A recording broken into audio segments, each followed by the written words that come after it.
Hello ladies and gentlemen, this is Super Training UK and I'm Henry Tosh.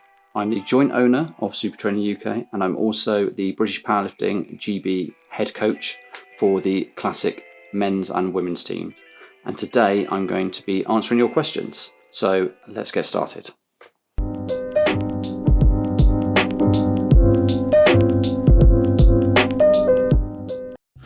Okay, so we've got a bit of a mix of questions here. We've got them some powerlifting related, some not powerlifting related, and I'm going to mix them up a little bit. Now, I've not had a proper look at them. I've had a brief glance over them, so I'm going to be thinking as I go to hopefully give you a more fluid answer each time. So we've got the first one is from the Mark Method. So for me, and the same with most coaches, I actually started off as a lifter, and I started off in the British Drug-Free Powerlifting Federation. I've always lifted classic, so without equipment. Back when I started, if you wanted to lift without equipment, you couldn't do it in what was GVPF back then.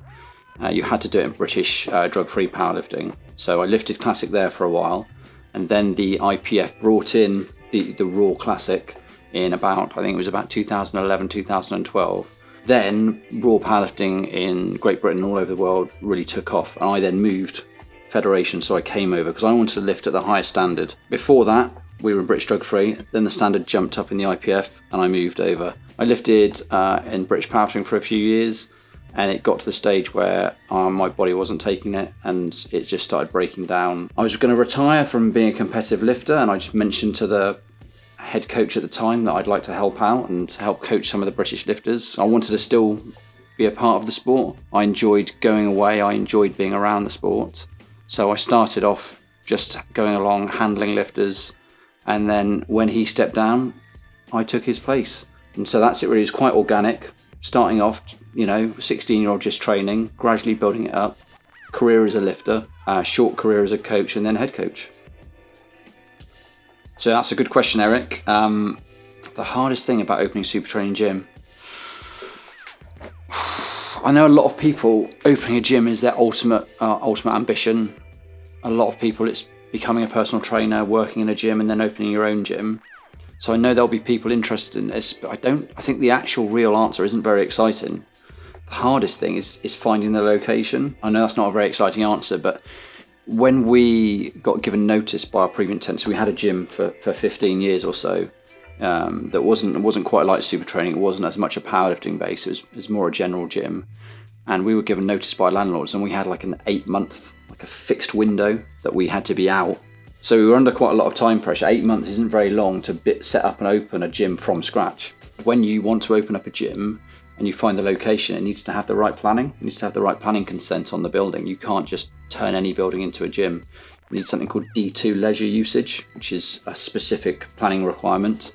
And there aren't many buildings or properties that have already got that in place. So often you'll find a good unit or premises, then you'll have to apply for the planning, and that might take 6 months to come through. And if you've got an 8-month wait, obviously that's not doable.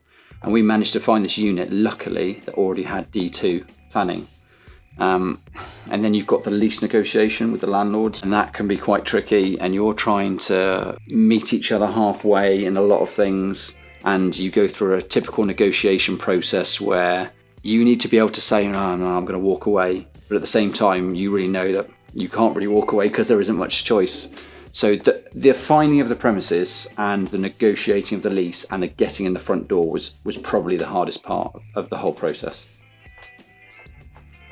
So this is a question which gets to individual coaches' philosophies. You can have coaches who don't have an overarching philosophy, and they'll say, no, I just try and find what works for a lifter, and I use all these tools and I do lots of different things. And then you'll have other coaches who have a very specific template that they try and fit their lifter into, and that might be just SBD, means squat, bench, deadlift, and they might just squat, bench and deadlift 3 times a week, 4 times a week, like some of them are 5 times a week, all year round.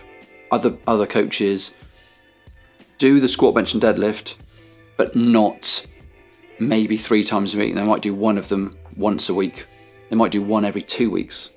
So there's huge variation. My personal philosophy is I don't like a lot of squat, bench and deadlift all in the same session. So I'll generally split upper and lower when I'm coaching people, when I'm training myself, and I'll then split it down again. So I'll have lower sessions which are knee extension dominant and hip extension dominant. So squat variations, which is knee extension dominant, and deadlift variations, which is hip extension dominant. And then upper sessions, which are generally differing in maybe range of motion. So maybe one day is a partial, one day is full, maybe one day is higher and one day is lower reps. I think with the SBD style training, people see very good results very quickly, but often they tail off. So SBD is quite popular 3 times a week because you'll get quite a good skill acquisition improvement very quickly. But then because there's so little variation, what they call training complexity, you'll plateau quite quickly. And you see it more with junior lifters that just start on SBD from when they start their lifting career and continue on it, is they tend to improve and then plateau. The older way of doing it in the past used to be that you do a lot more assistance work with a lot more variations, and you mix them in throughout the year, and you tend to get a bigger overall development, not just in those 3 specific movements. So my personal philosophy is my lifters will squat, bench and deadlift. They generally won't do it all in the same session, and they'll do a lot of variations on top. So it's a very good question, this one. This is, I could go on for 10 minutes about this just on its own. So in fact, I will do that. I'll do a separate video just covering this. But the short answer for this is everyone's a bit different. You see, especially when you've been on the world stage for a while, you see that there are different ways of achieving excellence. There's not just one blueprint, but it's about having the intelligence and help to be able to find your own way to the top. And that's what I say is the main thing. Not all paths are going to be the same, but it's being aware enough to find your path. How do you go about programming assistance work? So another question which probably needs its own video to answer because it can be so in depth. But assistance work, you need to look at total volume, you need to look at exercises which are complementary to the main training you're doing and the main movements you're doing. You need to try and phase it throughout the year. Assistance work is going to play a bigger part during hypertrophy and accumulation blocks than it will do intensification and peaking blocks. So as you get close to a competition, you won't be doing a ton of assistance, and when you're in your off season, you'll be doing more of it. But I'll cover this in more detail in another video because it's going to take a lot more explaining. So there's a lot of people that will be asking this question, and there'll be a lot of people that do it wrong and get hurt. One of the only benefits to this current situation we're in is that there'll be a lot of people able to recover from long-term injuries and niggles for the fact they've had an enforced break, and powerlifters are a nightmare for it. Anyone who knows powerlifters knows they just train through too many things, they overload too often, and they walk around hurt most of the time. So having this enforced lockdown is good in that they've got a chance to recover, but a lot of them are just going to go back far too fast.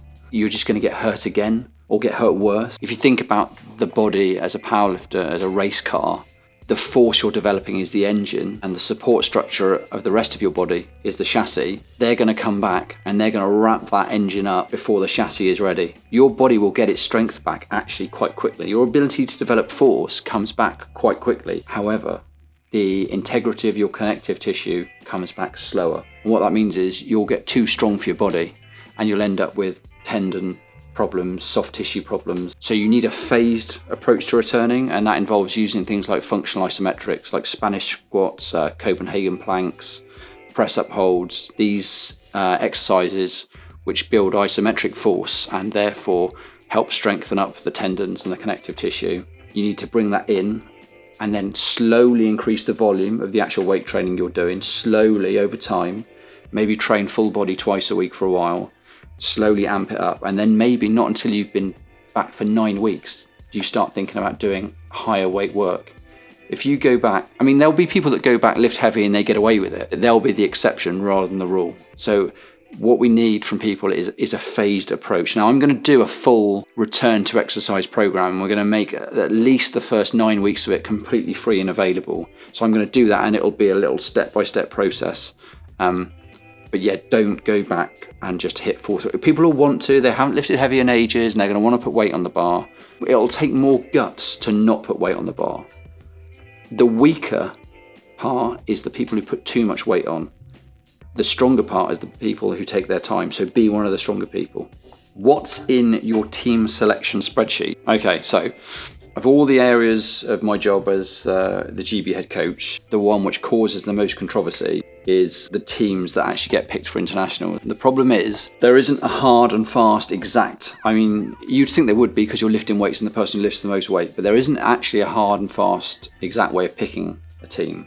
You could pick 4 or 5 different people per position depending on what criteria you used. Some people would say, I'm just going to take the winner of each weight class at the British, just the winner of each weight class, and they get in the team. That's fine, obviously that is one way of picking the team, but the problem with that is that some weight classes aren't competitive as others, and there just aren't as many people. The population is a normal distribution curve of where the body weights lie, and you're not necessarily being fair to the more competitive divisions. So the spreadsheet I use, obviously I'm not going to say exactly how it works, but it takes a look at the international standards, where that lifter would come internationally as a percentage of the entrants. So if you had a standard example is like a 93 male lifter, and they might come 10th at Worlds, and then we have a lightweight male lifter, let's say a 63 lifter or a 59, and they might come 8th at Worlds. Now, someone like, see, look, they're going to come high, you should take them.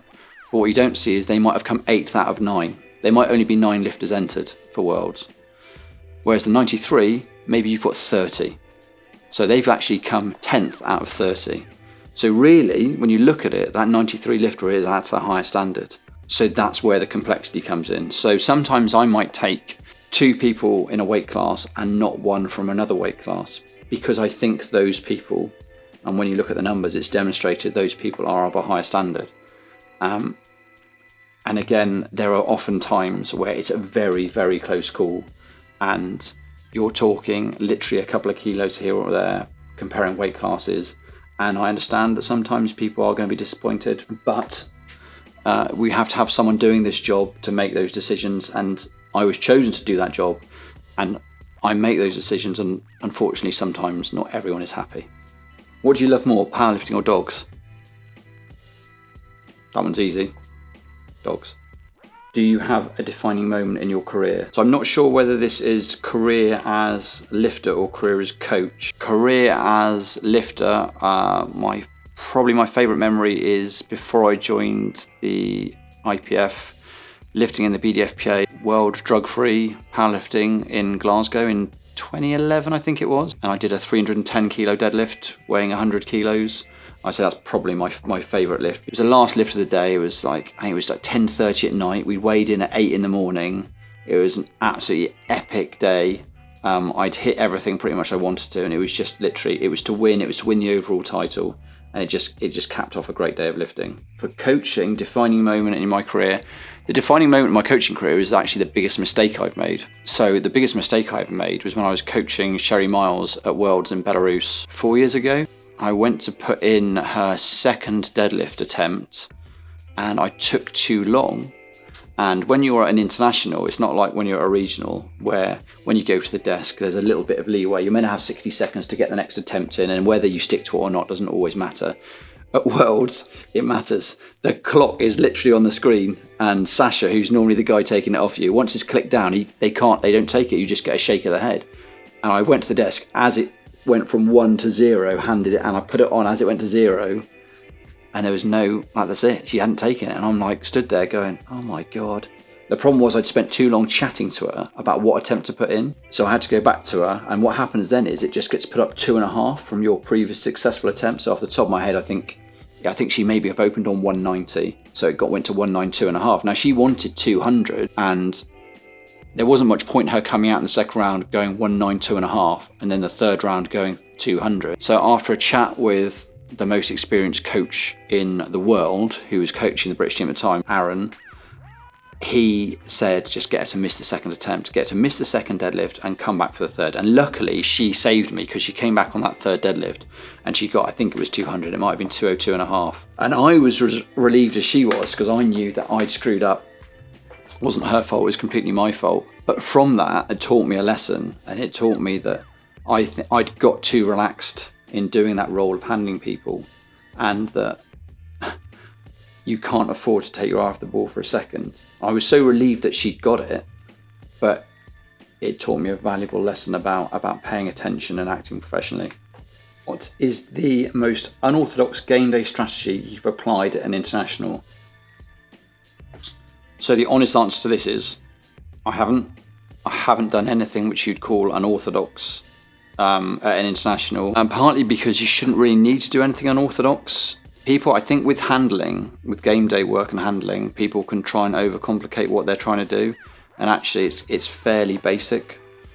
You start off with the squats, you work out what the maximum they need is, you look at the other lifters, what they're doing. Most of the time on the squats, you shouldn't really change anything depending on what is happening externally to your lifter. So if someone else changes their attempts, it's rare you'll match it.